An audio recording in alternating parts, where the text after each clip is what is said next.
Hi, this short presentation is a little thing that I thought about when it comes to how technology can affect time management.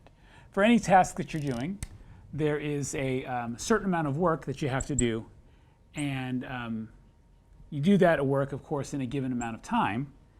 And probably, given the way that you're used to doing things, the amount of work per time is pretty much constant, right? We've always been doing the same things. But then some technological thing comes along and allows us to do something a little bit differently and a little bit more efficiently. And what you'll find is as you become more familiar with technology, although the use of that technology initially makes a task take more work and even more work, at some point you achieve the contempt of the familiar, and the amount of work that it takes to do the same task decreases. And so the next question you have is, going forward, once you've achieved this point and you're able to get the work done in less time, the question then is, what will you do with all that extra time that you've gained by being more efficient through your use of technology? Today, let's talk about time management. The most important sentence that you can get out of this video, my mentor taught me when I was 19 years old, 15 years ago, I first heard this. You ready? Get to your day before your day gets to you. Get to your day before your day gets to you. Time management. Guess what? New studies, it's official, science proved it. This isn't a hypothesis, this isn't a theory, this is proven. It is proven that everyone who's worth at least $1 billion, 100% of every single one of them has 24 hours in a day.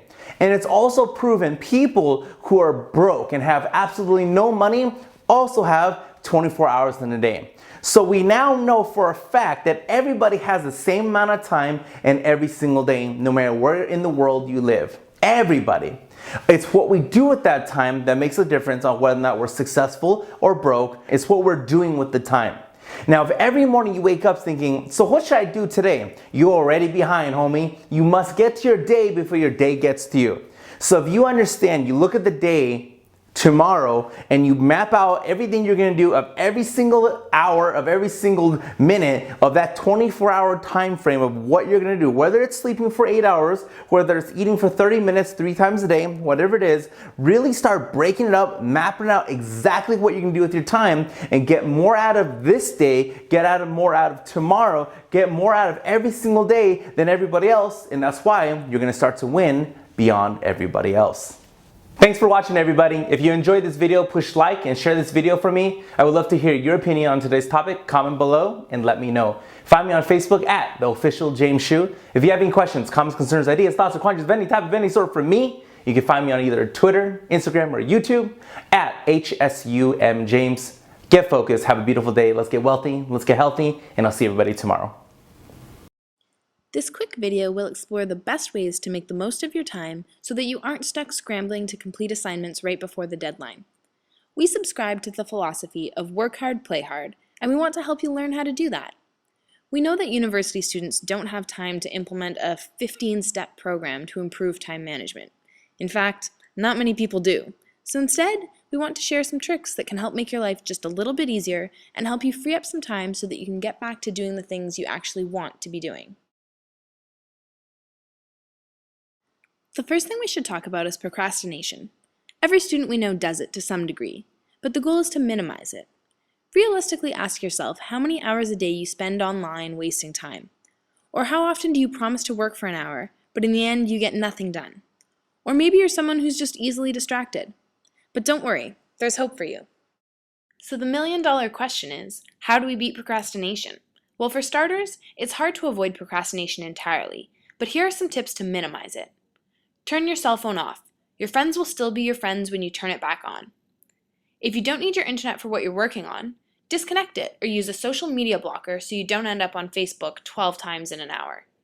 Also, study in shorter bursts. It's better to study for 1 focused hour than 5 hours of strained, unfocused effort. The next thing to address is organization. Organizing things in your own way is the first key to relieving some of the stress of feeling like you don't have enough time in your day. One of the best ways to get yourself organized is by writing things down. Use a calendar. This will serve as your master list, and you can write down all of your appointments or deadlines and reminders. Then, carry around a notebook or a scrap piece of paper, or even use a memo pad on your cell phone. Use this to write down anything that comes up during the day that you need to remember. An example would be email Professor Smith or pick up birthday gift for mom.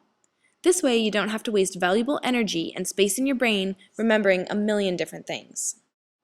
The next logical question is what to do with all the lists at the end of the day. Remember that notepad or scrap piece of paper you were writing things down on? Well, at the end of the day, transfer everything from that onto your calendar. Write down your ideal deadline for that task. But be careful not to set yourself up for failure by setting unrealistic timelines by cramming too much into a period of time. The important thing is to go back to your calendar at least once a day to make sure you are on task and on track to meet deadlines. We want to stress that you don't have to give up your social life in order to get the marks you want in class. In fact, most of the top students we know actually have great social lives. It's just that when they do sit down to work, they spend their time being fully focused. The opposite of this is a student who sits down and studies while socializing with friends or browsing the internet. This second student will end up spending more hours pseudo-working and not get the same opportunity to socialize as the first student. Here are 3 favorite tips to get more done in less time.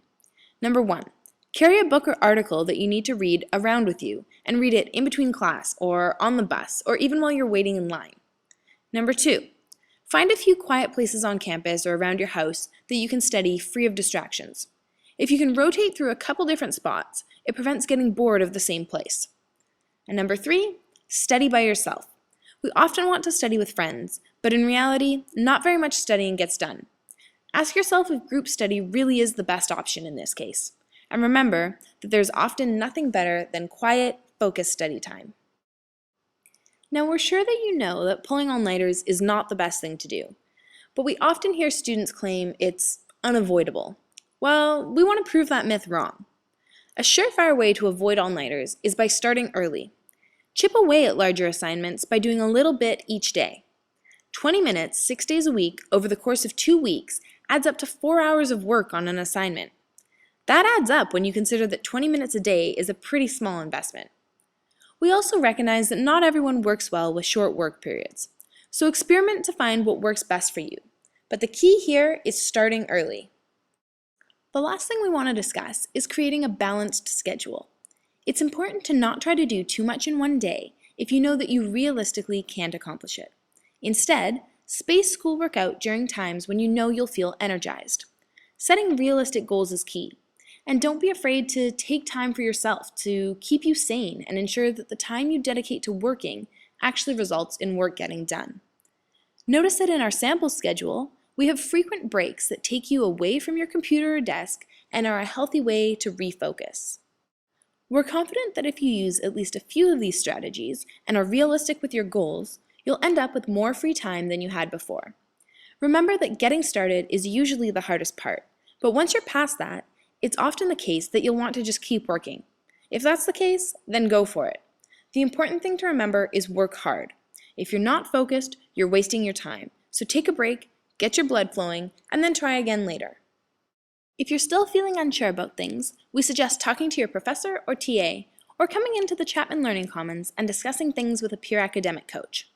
Lastly, we also have an assignment calculator on our website that you can use to figure out what you need to have completed each day to ensure that you finish your assignment in time without pulling an all-nighter. Well, we hope you found this video useful, and feel free to leave us a comment below or check out some of our other student toolkits.